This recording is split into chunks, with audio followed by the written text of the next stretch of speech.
ओम शांति। आज 10 नवंबर 2025 मीठे बाबा के मधुर साकार महावाक्य। आज मीठे मीठे बाबा कहते हैं, मीठे बच्चे। हाँ जी बाबा, तन मन धन अथवा मनसा वाचा कर्मणा ऐसी सर्विस करो जो 21 जन्मों का बाप से एवजा मिले, परंतु सर्विस में कभी आपस में अनबनी नहीं होनी चाहिए। अब यहाँ पे बाबा जो बात कर रहे हैं वो दोनों ही स्थिति आ रही है इसमें। सबसे पहले तो तन मन धन और मनसा वाचा कर्मणा, तो ये शरीर जो है वो मैं नहीं, अर्थात ये 10 कर्मेंद्रियां हैं वो शरीर की है। और अब यहाँ पे शरीर ही मैं नहीं हूँ, तो शरीर में नहीं तो तन और मन, वो पुराना कैरेक्टर मोना वो मैं नहीं हूँ। तो मन और धन, वो पुराने कैरेक्टर का जिसको फिजिकल धन समझ रहे थे, वो धन भी मैं नहीं हूँ। क्योंकि मेरा धन जो अंदर है 7 गुण 8 शक्तियाँ, ओरिजिनल स्वरूप में संपूर्णता, 16 कला जो संपूर्ण है, डबल अहिंसक मर्यादा पुरुषोत्तम, ये जो सारी कलाएं हैं मेरी एनर्जी के लेवल पर, ये है मेरा ओरिजिनल धन। और तन और मन ये है ही नहीं मेरा, क्योंकि मैं हूँ ही ओरिजिनल स्वरूप में एक हाईएस्ट एनर्जी, जो जिसको कहेंगे कि एक प्रकाश की दुनिया में अपनी जो थर्ड आई है उसी के अंदर मैं संपूर्ण रूप से डिटैच हूँ। और उस प्रकाश की दुनिया में मेरा दीपक हमेशा जला हुआ है, वो ही है मेरा उपराम स्थिति का धन। अथवा मनसा वाचा कर्मणा, अब पुराना मन मैं नहीं हूँ, तो फिर मनसा में भी क्या चल रहा है, जो बाबा की मनसा है वही मेरी मनसा, एनर्जी की मनसा बाप की है, वही बच्चे की है। वाचा फिर उसी हिसाब से आएगी, कर्मणा भी फिर उसी हिसाब से होंगे। एनर्जी के लेवल पे हम टिके हुए हैं, तो फिर ये शरीर तो पूरा कंट्रोलिंग पावर, रूलिंग पावर उसी हिसाब से चल रहा है।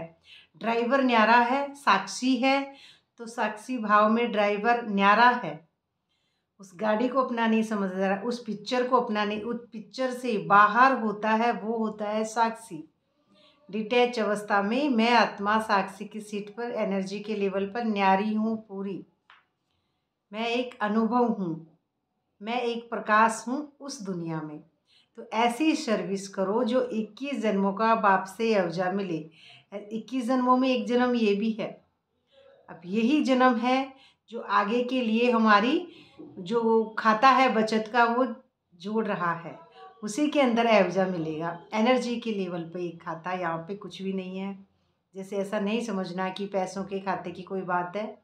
एनर्जी के लेवल पे मैंने अपने आप को अंदर से भस्म किया, नष्ट किया, तभी मैं पूरे विश्व के ऊपर, अर्थात सबसे पहले अपने मन बुद्धि संस्कार पे कंट्रोल कर पाई, तभी इस स्थिति में पूरा विश्व इसके अंदर यूनिवर्स है।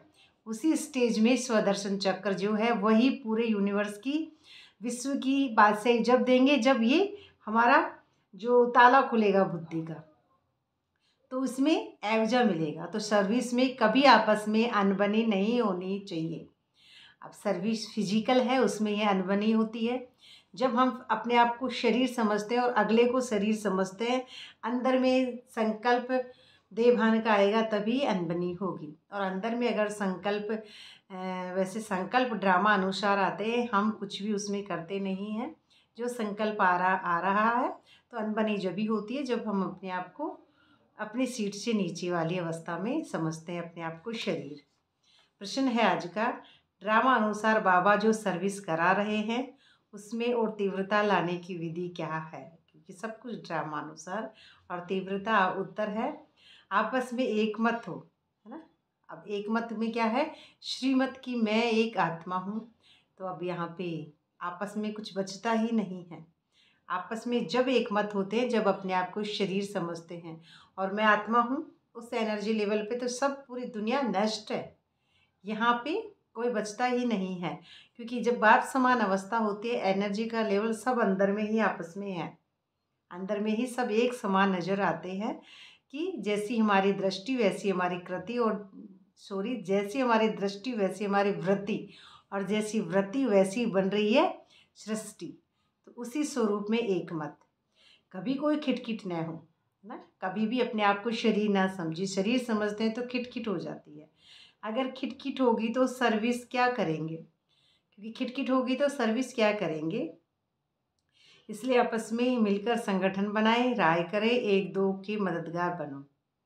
फिजिकल रोल में राय करें, एक दो के मददगार बने। बाबा तो मददगार है ही, परंतु मददे बच्चे, परंतु हिम्मते बच्चे मददे बाप। पहले हिम्मत करेगा बच्चा, फिर बाप उसकी मदद करेगा। तो इसके अर्थ को यथार्थ समझकर बड़े कार्य में मददगार बनो। ये अर्थ है इसको यथार्थ समझना कि जैसा बच्चा वैसा बाप। यथार्थ जैसा है वैसा समझना, तो उसी स्वरूप में टिकना कि मैं बच्चा मदद करूँगा तो बाप मेरी मदद जरूर करेंगे, अगर मैं ही नहीं करूँगा तो बाप कैसे मदद करेंगे। तो अपने आप को उस मूल रूप में टिकाना। ओम शांति। ओम शांति किसको सुना रही है, पहले अपने आप को अंदर में। ओम शांति। मीठे मीठे बच्चे यहाँ आते हैं रूहानी बाप के पास रिफ्रेश होने। जैसे हम नहा लेते हैं, नहा धो के अपने आप को रिफ्रेश करते हैं, तीर्थों पे बाहर जाते हैं, नहा के क्या कहते हैं कि हम तो इतने तीर्थ करके आ गए तो अब हमको बैकुंठ मिलेगा। लेकिन नहीं, रिफ्रेश होने का मतलब है अपने मन बुद्धि संस्कार से परे होना, अपना पुराना माल पूरा डिलीट कर देना अपनी इस बुद्धि से कि मैं शरीर हूँ। यही हमारा रिफ्रेश होना, अपने शरीर, अपनी स्मृतियाँ, अपनी पुरानी बातें सब पे बिंदी लगा के अपने स्वरूप में, अपने अंदर की यात्रा में न्यारा यात्रा करते करते यहाँ पे न्यारा होने के बाद में ही टिकते हैं। उससे पहले हमारे अंदर की यात्रा ही पूरी नहीं होती है, क्योंकि सबसे पहले भीतर जाऊँ। भीतर है मंदिर, अथवा मन के अंदर, कि मन के अंदर ही जाएंगे तभी हम उस देवताओं की जो हाईएस्ट एनर्जी उसमें टिक पाएंगे, क्योंकि अंदर सारे हमारे देवता अंदर ही हैं। पहले भूत है, भूत निकलेंगे तो देवताओं की स्मृतियाँ जागेंगी, तो रिफ्रेश होंगे। तो जब रिफ्रेश होकर वापस जाते हैं कहाँ, सीट पर, जब अपने आप की याद की यात्रा से निकल कर फिर वापस जाते हैं, तो ज़रूर जाकर कुछ करते दिखलाना है ना, कुछ भी करके दिखलाना है बाबा को।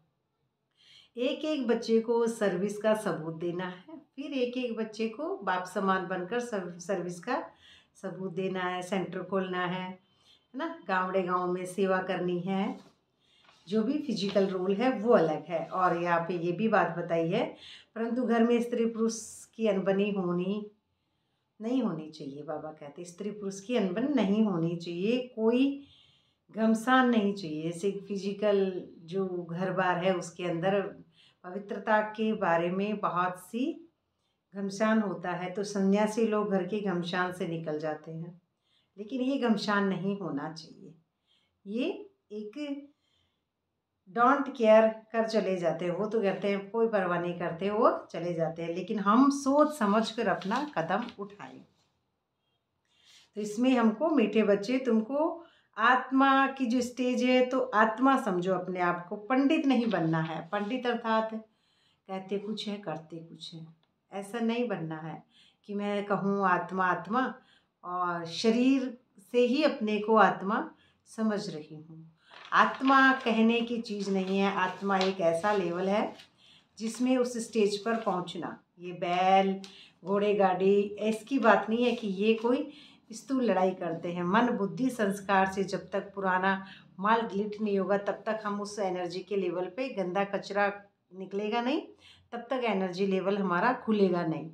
तो बैल को तो नहीं कहेंगे, बाकी कोई घोड़ा गाड़ी आदि की बात ही नहीं है, क्योंकि मनुष्य शरीर है, उसी की कर्म इंद्रियाँ कंट्रोल होगी। तो माया से लड़ाई करनी है। जैसे महाभारत में दिखाते ना घोड़े, वो मन के चंचल घोड़े हैं, तो मन चंचल घोड़ा कंट्रोल होगा तो माया से परे होंगे हम। उस मन से परे होंगे तो माया से परे होंगे, तो मन जीते जगत जीत बन जाएंगे। तो उसमें हमारी जो खिटखिट है देहभान की, उससे परे हो जाएंगे। आज की धारणा के मुख्य सार हैं, आपस में बहुत बहुत प्यारे बनना है। बहुत बहुत प्यारे कौन होता है? रसूल, मासूमियत, जो मालिक सो बालक और बालक सो मालिक वाली स्टेज है उसमें। लेकिन भाई बहन से योग नहीं रखना है ना। हमारी बुद्धि ज़्यादातर भाई और बहनों में उलझी रहती है कि फलाना भाई फलानी बहन अच्छा ज्ञान देती है, तो बहनों में या भाइयों में या किसी में भी हमारा बुद्धि नहीं उलझे। योग नहीं रखना है, भाई और बहन से योग नहीं, उस निराकार परमात्मा से ही हमारा योग होना चाहिए। कर्मेंद्रियों से कोई भी विक्रम नहीं होना चाहिए। तो कर्मेंद्रियाँ शरीर की है और शरीर में नहीं हूँ। कोई भी कर्मेंद्रियाँ, 2 आँखें हैं, ये कान है, फिजिकल मुख है, अगर ये सारा माटी का पुतला, तो वो भी माटी का पुतला, अगला भी, अगर वो भी कठपुतली है ना ड्रामे की, तो ये कठपुतली ही है जो ऐसे उंगलियों पे नाच रही है। क्यों नाच रही है? रावण के इशारों पे नाच रही है कोई, तो कोई देवताई शक्ति के इशारों पे नाच रही है। यही अंतर है कि हद से जब मुक्ति मिल जाएगी, अपने अंदर की जो पहचान है, मैं मेरापन कर्तापन, इस झूठी दुनिया को जो मैं सच समझता हूँ, झूठी दुनिया से जब मुक्ति मिल जाएगी तो जीवन बंधन हमारा टूट जाएगा। तो उसके अंदर हमारी कर्मेंद्रियों से परे हो जाएंगे, तब हमारा अकर्म को खाता होगा। और शरीर जब तक समझ रहे हैं, कर्मेंद्रिय को सच समझ रहे हैं, तो विकर्म ही हो रहा है। अकर्म होता है न्यारीपन की स्टेज, जब हमारा पैर सतयुग में चला जाता है, माना हमारा ये जो बुद्धि है उसका ताला खुल जाता है। और जब हमारी दिव्य दृष्टि जाग जाती है, सोए हुआ कुंभकर्ण जाग जाएगा, रावण मर जाएगा, और हम अपने आप को समझते थे इंद्रदेव। इंद्रदेव यानी इंद्रियों से परे की दुनिया। कहते हैं ना, आसमान को इंद्रदेव गाज रहे हैं, तो अपनी इंद्रियां ही गाजती हैं।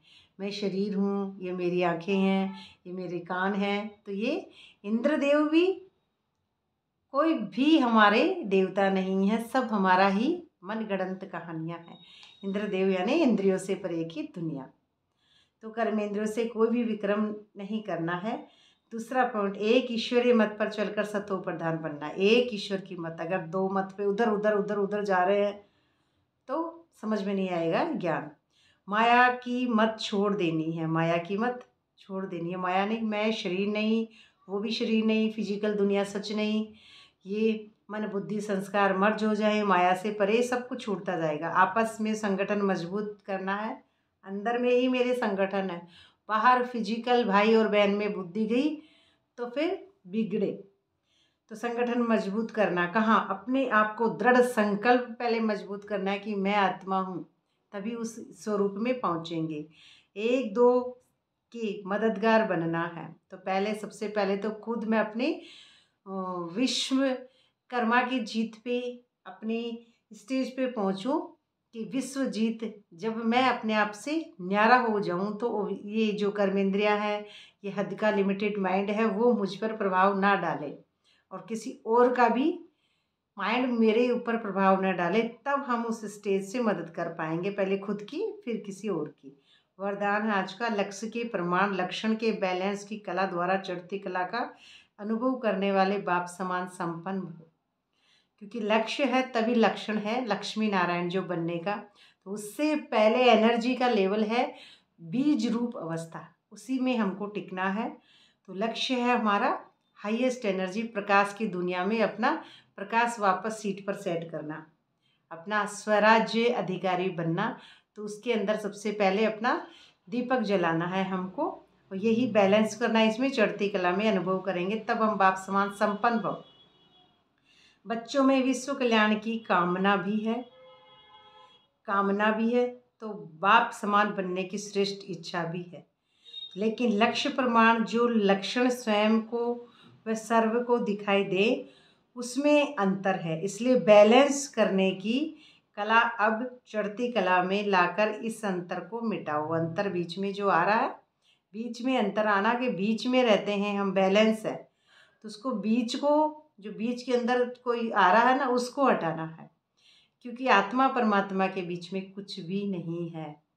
इसलिए तो ये क्या कह रहे हैं, बच्चों को विश्व कल्याण की कामना भी है। कामना माने अभी ये तो हद का लिमिटेड बुद्धि में इच्छा है, अभी कुछ चाहिए, कामना। तो कामना जब तक है तब तक हम अपने स्वरूप में नहीं टिक रहे हैं। तो इसमें बैलेंस रखना है। तो कला अब चढ़ती कला में लाकर इस अंतर को मिटाओ। चढ़ती कला में जब हम आ जाएंगे तो पूरा अंतर मिट जाएगा जब इस स्टेज पे पहुंच जाएंगे।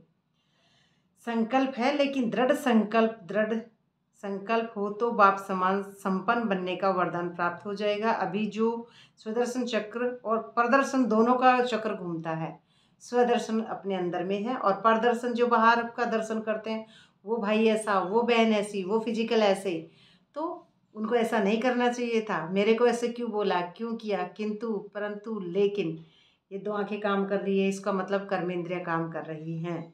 तो फिर प्रदर्शन, तो दोनों चक्र घूमते हैं, तो व्यर्थ बातों के जो त्रिकालदर्शी बन जाते हैं, इसका परिवर्तन कर स्वचिंतक स्वदर्शन चक्रधारी बनो। तो परिवर्तन वाले दूसरों की तरफ नहीं घुमाना है, उसको कहेंगे प्रदर्शन। स्वयं की तरफ देखना, स्वयं के अंदर घुमाना का मतलब ये है, माया मेरे ऊपर अटैक ना करे उससे पहले ही घुमा दूँ। घूमता ही रहता है वो, तो मैं घुमाने वाली होती कौन हूँ? वो अंदर में है, अपने आप घूम रहा है। माया उस पर अटैक नहीं डालती, क्योंकि वो काट देता, उससे पहले ही काट देता है। हर सेकंड चल रहा है, वो कभी बंद होता ही नहीं है। स्लोगन है, सेवा का भाग्य प्राप्त होना ही सबसे बड़ा भाग्य है। सेवा कौन सी? न्यारेपन की सेवा। सेवा का भाग्य प्राप्त होना ही सबसे बड़ा भाग्य है। अव्यक्ति सारा बहुत अच्छा साक्षी भाव का चल रहा है। इस नवंबर के महीने में अशरीरी व विधेय स्थिति का अभ्यास बढ़ाओ। अभ्यास करो, देह और देह के देश में भूल अशरीर परमधाम निवासी बन जाओ, है ना। देश, देह, ये सब भूलना है। न मैं शरीर हूँ और न मैं वो शरीर है, न ये मेरा देश है, न मेरी जात पात ऊंच नीच फिजिकल दुनिया, सब भूल जाओ। ये झूठी दुनिया है तो इसमें सबको भूल जाओ, परमधाम निवासी बन जाओ, यानी परम स्थिति में साइलेंस में टिक जाओ। फिर परमधाम निवासी से अव्यक्त स्थिति में स्थित हो जाओ। फिर अव्यक्त स्थिति यानी फरिश्ता स्वरूप स्थिति में स्थित हो जाओ। फिर सेवा के प्रति आवाज़ में आओ, और फिर सेवा के प्रति आवाज़ में आओ, तो आपकी जो आवाज़ है वो एकदम न्यारी। तो सेवा करते हुए भी अपने स्वरूप की स्मृति में रहो, है ना। मतलब प्रकाश की जो स्थिति है वही है मेरा ओरिजिनल स्वरूप, तो उस स्वरूप में रहो। अपनी बुद्धि को जहाँ चाहो वहाँ 1 सेकंड से भी कम समय में लगा लो, तब पास विद ओनर बनेंगे। 1 सेकंड से परे जब कब होगी हमारी बुद्धि? जब हम पहले से ही न्यारे हैं, तभी 1 सेकंड में उसको डिटैच कर पाएंगे। क्योंकि माया के जो बादल हैं वो हीरे पर बादल नहीं आते हैं ना, जो एनर्जी का लेवल है उसके ऊपर बादल नहीं आते हैं। क्योंकि सूर्य हमेशा है, पर माया के बादल हैं उसको वो ढक देते हैं। तो ये मेरे माया के बादल जब हट चुके, अपने आप को शरीर, मन, बुद्धि, संस्कार, मैं शरीर, मैं मन कुछ भी नहीं हूँ, मैं कहानी पुरानी कुछ भी नहीं हूँ, मैं एक पुराना हूँ ही नहीं, मॉडल शरीर ही नहीं हूँ, शरीर की कर्मेंद्रिय ही नहीं हूँ, उस रूप में टिकना। तो ये एनर्जी का लेवल और हीरा है ये डायमंड। अब इस पे माया के बादल द्वापर के बाद में ही जो ड्रामानुसार जो है वो होगा। तो मैं माया के बादलों से परी अवस्था में जब टिकती हूँ तभी पास विद ओनर बनते हैं। पास विद ओनर का यही अर्थ है कि ग्रह, नक्षत्र, चांद, सितारे, फिजिकल दुनिया, ये शरीर की बातें, ये क्यों, क्या, किंतु परंतु, माटी का पुतला, कठपुतलियाँ, हम कुछ भी नहीं है, सिर्फ एक एनर्जी है, लाइट है। और फिर मैं लाइट भी उन सबको लाइट ही देखती हूँ, कभी भी उनका रोल नहीं देखती हूँ, सिर्फ उनका एनर्जी का लेवल ही देखती हूँ। प्रकाश हो तो फिर प्रकाश को ही देखूंगी, उसी लेवल में है सतयुगी हाईएस्ट एनर्जी, वो ही है pass with honour. Pass with honour वो है जो त्रिकालदर्शी है, सत्य की सीट पर हमेशा विराजमान है। तो सत्य की ही हमेशा जीत है, वही है ओरिजिनल ड्रामा से डिटैच साक्षी भाव में स्थित होना, परमानेंट साक्षी दृष्टा दर्शक के रूप में ड्रामा न्यारा होकर देखना। अच्छा, ये थी बाबा की आज की साकार मधुर वाणी, और बाबा का बहुत बहुत शुक्रिया, आप सबका भी बहुत बहुत शुक्रिया। ओम शांति।